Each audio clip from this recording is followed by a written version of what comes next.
Okay, तो class 10 का beta series आ चुका है। इसमें हम रेजिस्टेंस को अच्छे से कवर करेंगे। चलो शुरू करते हैं। सबसे पहले थोड़ा सा कंसेप्ट रिवाइज कर लेते हैं, फिर आगे हम लोग अच्छे से न्यूमेरिकल सॉल्व करेंगे। रेजिस्टेंस पहले जान लेते हैं कि रेजिस्टेंस हमारा आया कहाँ से।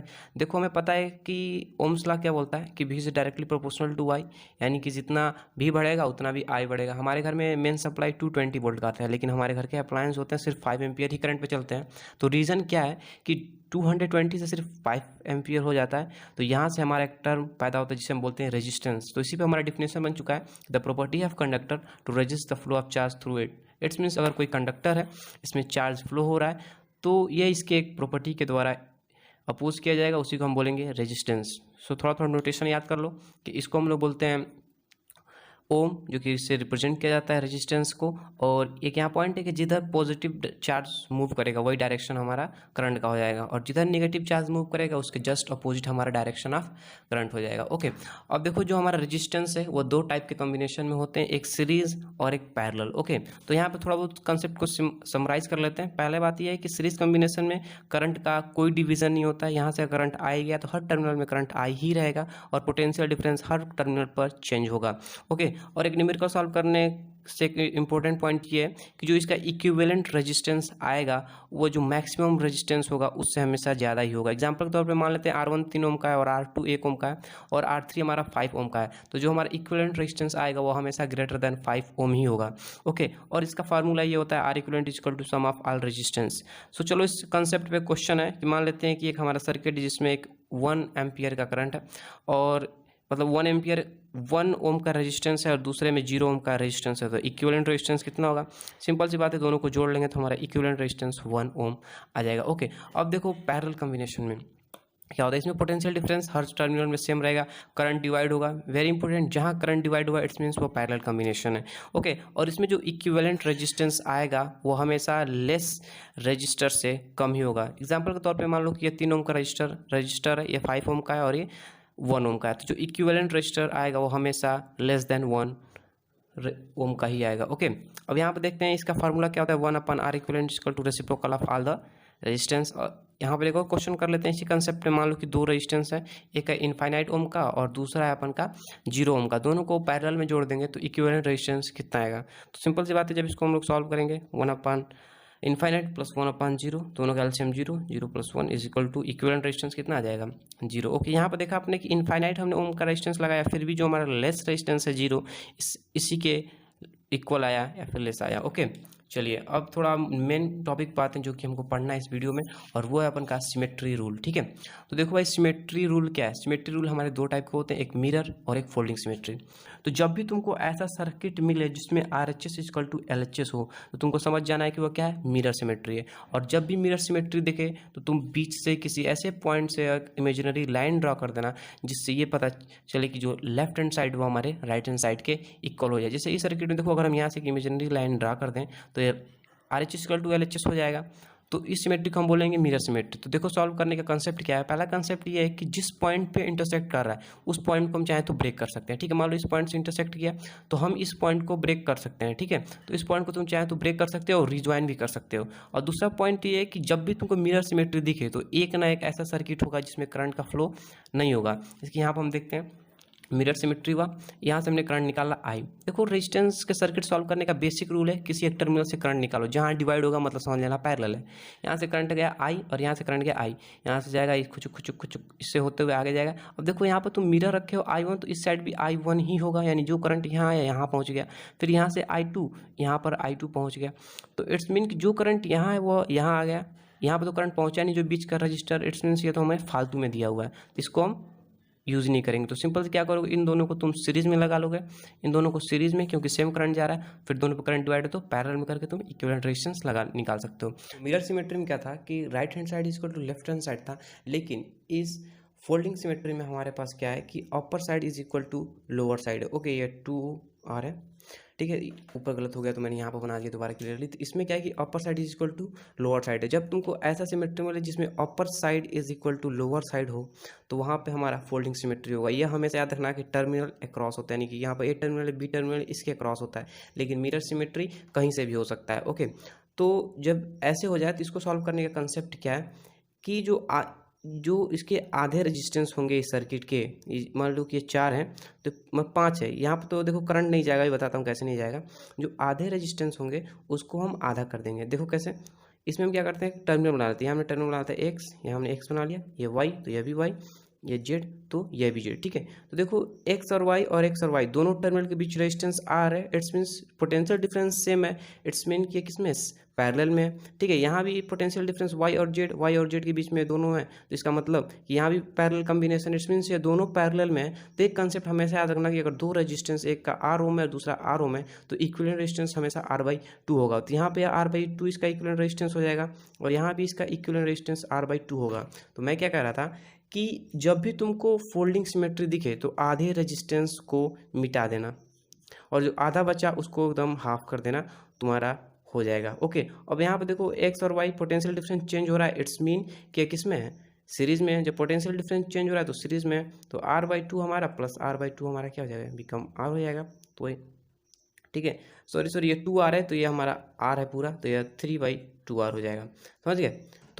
तो क्या करना है, फोल्डिंग सिमेट्री में upper side equal to lower side होना चाहिए। और दूसरी चीज़ ये कि जब भी तुमको दिखे तो आधे रजिस्टर को तुम मिटा देना और उसको बिकम हाफ कर देना। ठीक है, ओके तो आओ जल्दी से सारे क्वेश्चन सॉल्व कर लेते हैं, जो कि सिलेक्टेड और बहुत ही ज़्यादा इंपॉर्टेंट क्वेश्चन है। तो पहला क्वेश्चन हमारे पास ये है कि टर्मिनल ए अक्रॉस बी के इक्विवेलेंट रेजिस्टेंस निकालना है। ओके, तो यार एक बेसिक रूल तुम्हें बता दूं कि जिस भी टर्मिनल के क्रॉस तुम्हें रेजिस्टेंस निकालना हो, पॉइंट ए से या फिर किसी स्टार्टिंग पॉइंट से तुम करंट निकालो। जैसे मान लो मैंने यहाँ से करंट निकाला आई, ठीक है, यहाँ से मैंने करंट आई निकाला तो यहाँ जाते ही डिवाइड हो जाएगा। यहाँ पे करंट सपोज करते हैं कि I1 हो जाएगा और यहाँ पे करंट हमारा I2 हो जाएगा। ओके, तो फिर यहाँ जो करंट गया वही करंट तो यहाँ भी आ जाएगा, तो यहाँ भी करंट हमारा I2 और यहाँ जो करंट गया वही करंट तो यहाँ भी आएगा, यहाँ भी हमारा करंट I1 ही होगा। ठीक है, तो इसका मतलब कि यहाँ पर करंट डिवाइड हो रहा है और यहाँ पर करंट सेम है, इट्स मीन्स कि ये हमारे किस में, सीरीज में। यहाँ भी करंट सेम है, इट्स मीन्स ये भी हमारा क्या है, सीरीज में।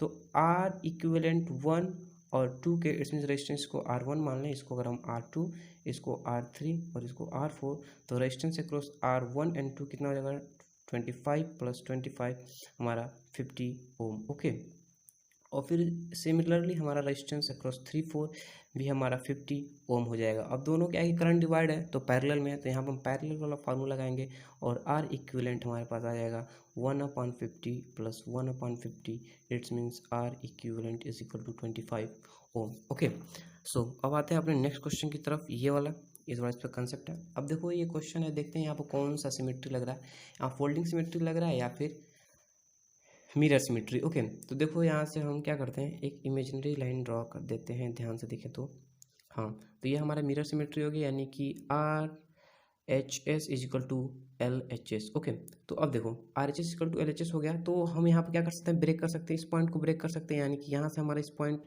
एक जैसा हो सकता है और ये दोनों हमारे सीरीज में हो गए।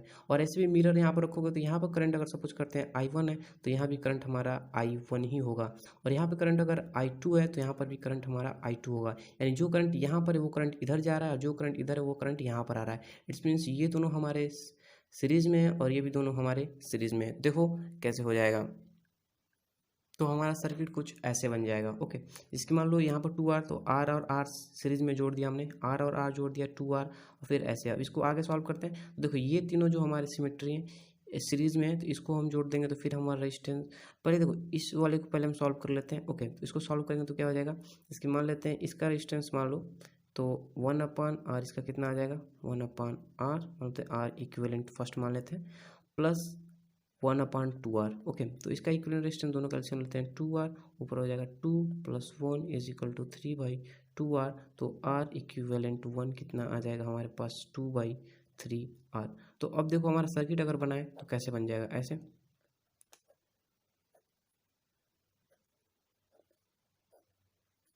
ओके, ये हमारा 2R, ये हमारा R, और ये हो जाएगा 2/3R, फिर और ये R, ये तीनों हमारे सीरीज में है, तो इसको हम सिमिलरली R इक्विवेलेंट 2 निकालें तो क्या आ जाएगा R + 2/3R + R, सबको जोड़ेंगे तो कितना हमारे पास एलसीएम 3 हो जाएगा, 3R + 2R + 3R, तो हमारा इक्विवेलेंट रेजिस्टेंस कितना आ जाएगा 3, तो 8/3R। ओके, तो अब यहाँ पर आगे फिर अगर हम वो बनाए सर्किट, तो हमारा कुछ ऐसा हो जाएगा। ओके, तो यहाँ इसका r/3 r है और यहाँ पर 2r है। जब हम इसको सॉल्व करेंगे तो कितना आ जाएगा, देखो 1/8/3r प्लस r इक्विवेलेंट निकाल लेते हैं यहाँ से, फिर 1/2r। ओके, फिर इसको सॉल्व करेंगे तो क्या हो जाएगा, 3r r नीचे ही रहेगा, 8r प्लस 1/2r। इसको सॉल्व करेंगे, दोनों का एलसीएम 8r। ओके, तो ये हो जाएगा 3 + 4। इट्स मीन्स जो हमारा इक्विवेलेंट रेजिस्टेंस आ गया 7/8r, तो r इक्विवेलेंट हमारा कितना हो जाएगा, 8/7r। ओके, ये हमारा हो जाएगा आंसर। ओके, तो इस वाले रेजिस्टेंस को देखते हैं। अब यहाँ पर देखते हैं कौन सा सिमेट्री लगता है। तो अगर हम 20 से बनाएं तो यार क्या फ़ायदा, कोई ज़रूरत नहीं है। चलो ठीक है, तो हम इसको यहाँ से बनाते हैं सिमेट्री। ठीक है, तो यहाँ पर देखो मिरर बन गया, तो हम इस पॉइंट को ब्रेक कर सकते हैं। ओके, तो इस पॉइंट को ब्रेक करेंगे तो सपोज करते हैं यहाँ पर करंट I1 है, तो यहाँ पर भी करंट I1 ही जाएगा। सपोज करते हैं यहाँ पर करंट I2 है, तो यहाँ पर भी करंट I2 ही जाएगा। इट मीन्स इधर तो करंट फ्लो ही नहीं किया और इधर भी करंट नहीं आया, तो ये तो फालतू हमारा दिया हुआ है, इसको हम छोड़ देंगे। ओके, अब यहाँ पर देखो ये चीज़, और उसके बाद ये दोनों हमारे आपस में जुड़ जाएंगे। ये दोनों सीरीज में है, तो इन दोनों को हम जोड़ देंगे, कुछ सर्किट हमारा ऐसे बन जाएगा। ओके, तो फिर इसको हम आगे सॉल्व करेंगे, तो ये दोनों हमारे पैरेलल में, तो r 1/r इक्विवेलेंट 1 कितना आ जाएगा हमारे पास, 1/2r plus 1/2r is equal to LCM हो जाएगा 2r प्लस 2। इट्स मीन्स हमारा इक्विवेलेंट रेजिस्टेंस फर्स्ट कितना आ गया, r। ओके, अब आगे देखें तो हमारा रेजिस्टेंस कुछ ऐसा बन जाएगा r, फिर ये हम इसका वैल्यू r, फिर इसका value r, r r r r r। Okay, तो ये हो गया a, ये हो गया b, तो तीनों को जोड़ेंगे तो अपन हमारा r इक्विवेलेंट जो होगा वो हो जाएगा 3r। ओके, नेक्स्ट हमारा लास्ट क्वेश्चन देखते हैं, ये जो कि बहुत ज़्यादा इंपॉर्टेंट है। और इसमें कंसेप्ट लगाना ये है कि अभी देखो यहाँ फिलहाल ना मिरर सिमेट्री लग रहा है ना फोल्डिंग सिमेट्री लग रहा है, तो क्या करेंगे, यहाँ पर हम लगाएंगे दिमाग। यहाँ पर हम बनाएंगे टर्मिनल, इसको मान लेते हैं ओके, यहाँ हम मान लेते हैं m, इस चीज़ को मान लेते हैं n, इस पॉइंट को मान लेते हैं o, इसको मान लेते हैं p। तो देखो जो शुरू और लास्ट में दे उसको सामने लिख लेते हैं। इसका बेसिक रूल ये m और p को हमने सामने लिख लिया। अब देखो m और n या o को किसी भी ऊपर या नीचे किसी लिख सकते हो। चलो n को ऊपर लिख लेते हैं और o को नीचे लिख लेते हैं। m और n के बीच में एक रेजिस्टेंस है, तो बना लेंगे m और n के बीच में एक रेजिस्टेंस है r ओम का, रजिस्टर है नॉट रेजिस्टेंस। ओके, तो यहाँ m और o के बीच में एक रजिस्टर है r ओम का, तो फिर इसके बीच में एक रेजिस्टेंस हम बना लेंगे r। देखो m और o के बीच में एक रेजिस्टेंस है, n और o के बीच में एक रजिस्टर है, ऐसे कर, हाँ ओके। फिर अब देखो n और p के बीच में एक रजिस्टर r ओम का, तो यहाँ से भी हम एक बना सकते हैं ऐसे। और फिर o और p के बीच में भी एक रजिस्टर है, o और p, n और p के बीच में एक रेजिस्टेंस था ऊपर से, अब सामने से भी है, तो इसको हम ऐसे कर देंगे। ओके, हमारा देखो कितना इजी बन गया। अब यहाँ पर हमारा टर्मिनल ए हो गया और ये टर्मिनल हमारा बी हो गया। अब यहाँ पर देखा जाए तो यह आर है, यह आर है। यहाँ पर हमारा फोल्डिंग सिमेट्री भी लग रहा है क्योंकि upper side is equal to lower side है, प्लस मिरर सिमेट्री भी लग रहा है। तो किसी से भी हमें सॉल्व करते हैं। सबसे पहले देखो मिरर सिमेट्री सॉल्व करते हैं। मिरर सिमेट्री से ऐसा हमने कर दिया, तो यानी कि ये जो करंट यहाँ I1 है, तो इधर भी करंट हमारा I1 ही होगा, और यहाँ पर करंट हमारा I2 है, तो यहाँ भी करंट हमारा I2 ही होगा।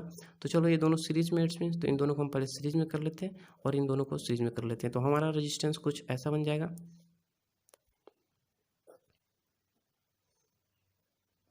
और देखो बीच वाली की जहाँ तक बात है, ये जो करंट यहाँ से यहाँ आ गया और ये पूरा करंट यहाँ से इधर आ गया, इधर तो आया ही नहीं, तो इसका मतलब इधर तो करंट गया ही, इसमें ये फालतू में दिया, इसको हम छोड़ देंगे। तो ये हमारा R और R 2R हो जाएगा, और R और R ये हमारा 2R हो जाएगा टर्मिनल के क्रॉस। ठीक है, A और B, जब इसका R इक्विवेलेंट निकालोगे तो हमारे पास कितना आ जाएगा, 1/2R plus 1/2R is equal to 2/2R। 2 से 2 कट जाएगा, यानी कि R इक्विवेलेंट जो हमारे पास आएगा वो हो जाएगा R ओम।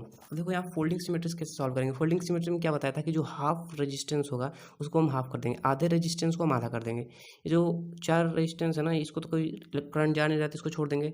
ये R है और ये भी R है, तो ये R दोनों को हम हटा देंगे, तो ये कितना हो जाएगा R/2 और ये हो जाएगा R/2। और जब तुम R/2 प्लस R/2 को ऐड करोगे तब भी हमारा इक्विवेलेंट रेजिस्टेंस R ही आएगा। ओके, तो उम्मीद करते हैं तुमको सारा समझ में आ गया होगा। नहीं समझ तो वीडियो 2-3 बार देखो, सही में समझ में आ ही जाएगा। तब तक के लिए